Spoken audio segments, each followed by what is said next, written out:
चुनाव मतदान बिकाऊ हो गई। आइल चुनाव ख्वाब देखत चढ़ जित नाव, नेता नेता के लेवे जान उतारू हो गई। कल युग के अजबे बालीला, दूध से महंगा दारू हो गई। चुनाव मतदान बिकाऊ हो गई। चुनाव बेकार मतदान बिकाऊ हो गई। राम कुमार शरण रहले मात्र पितृभक्त, आज परिवार में सबसे बड़का मेहरारू हो गई। नेतागिरी गाय भैंस से बढ़ के बहुमूल्य और दुधारू हो गई।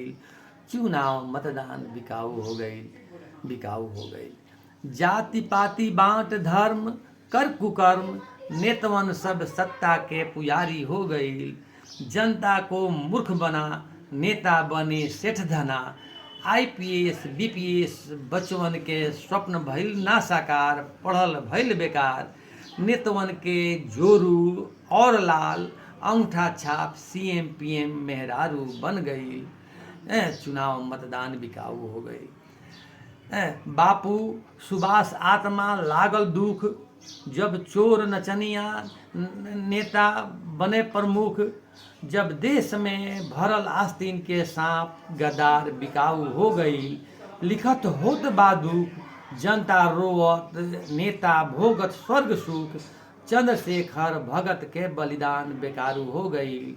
चुनाव मतदान बिकाऊ हो गई। देश विदेश विचरत देश के माल से, चंदा चारा खाए सब लुटेरा हो गई।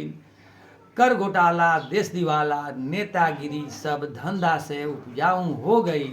का कहीं ए भैया नेतागिरी गाय भैंस से बढ़ के बहुमूल्य दुधारू हो गई, दुधारू हो गई। चुनाव मतदान बिकाऊ हो गई, बिकाऊ हो गई।